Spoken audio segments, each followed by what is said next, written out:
Today, we're going to dig into the WannaCry cyber attack. This is the story of the exact moment a digital threat jumped off the screen and into the real world, bringing the UK's National Health Service to its knees and putting thousands, and I mean thousands, of patients at risk.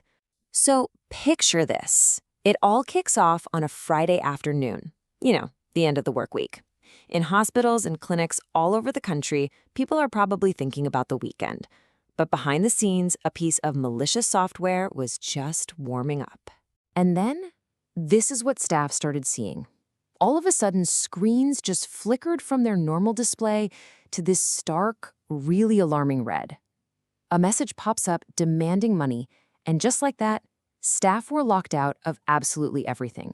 Patient records, appointment schedules, you name it. The entire digital heartbeat of the hospital, it just stopped.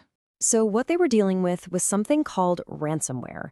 It's a particularly nasty kind of attack that basically holds your data hostage. But for the NHS, this wasn't just about spreadsheets and files. It was about critical, life-saving patient information. And the attackers wanted a ransom to give it back.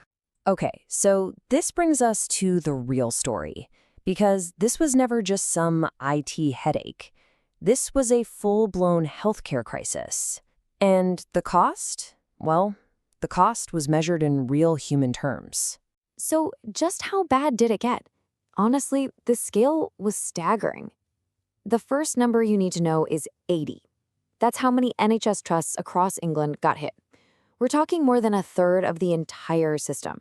Major hospitals, entire healthcare networks, just suddenly thrown into total chaos. And it didn't stop at the big hospitals, no. The attack spread right out into the community, infecting 595 local doctors' offices.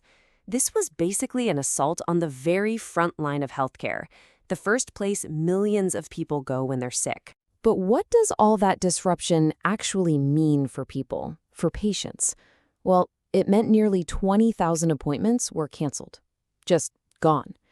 Think about that for a second. Almost 20,000 people, some waiting for surgery, others for an urgent diagnosis, were just told, sorry, it's not happening.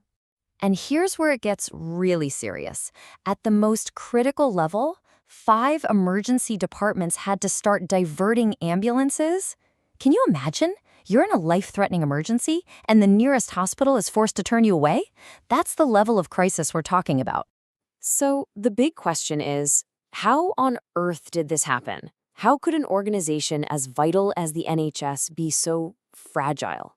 Well, the answer, as it turns out, is both incredibly simple and deeply, deeply worrying.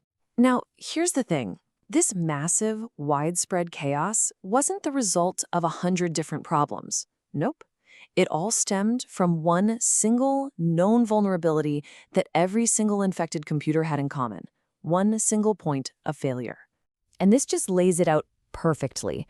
The weak spot was the Windows operating system. But here's the kicker. Microsoft had already released a security patch to fix this exact problem 2 months earlier. The only systems that got infected were the ones that just hadn't installed a critical and totally free update.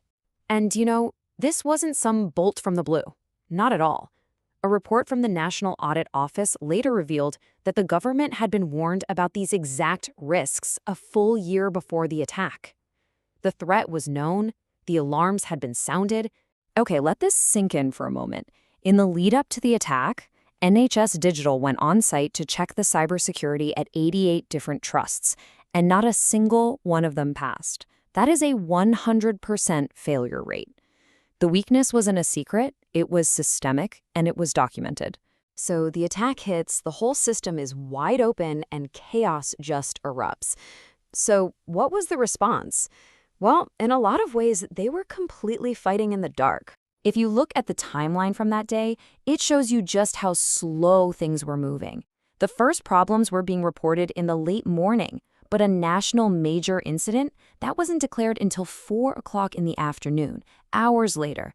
In that critical early window, the response was just lagging way behind. And part of the problem was that the attack itself took out the very tools they needed to manage it. With email systems either infected or just shut down as a precaution, trying to coordinate a national response became almost impossible. So this led to some, let's just say, creative solutions. Frontline staff, doctors, managers, they all just started using their personal cell phones. The National Audit Office actually confirmed that a multi-billion-pound national health crisis was being managed, at least in part, through apps like WhatsApp. It's incredible. So what finally stopped this thing from spreading even further? Well, it wasn't the official response. It was a massive, massive stroke of luck. A young cybersecurity researcher, literally working from his bedroom, accidentally stumbled on a kill switch that was hidden in the malware's code. He activated it, and just like that, the attack stopped spreading. The crisis was basically averted by pure chance. So, in the aftermath, once the immediate danger was over, the focus had to shift. What could possibly be learned from a crisis that exposed such deep systemic problems? The official review laid out some really fundamental lessons. It's almost common sense. Things like you need a real, tested plan for cyber attack. You need to actually install the critical security updates you get.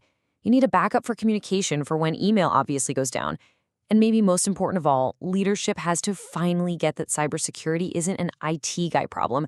It's a patient safety emergency. And all of this leaves us with one final, pretty crucial question. The NHS, and really the whole world, got lucky with WannaCry. But the vulnerabilities it exposed in our most critical infrastructure, they're still very real. So looking ahead, you have to ask yourself, are we really prepared to just rely on luck next time?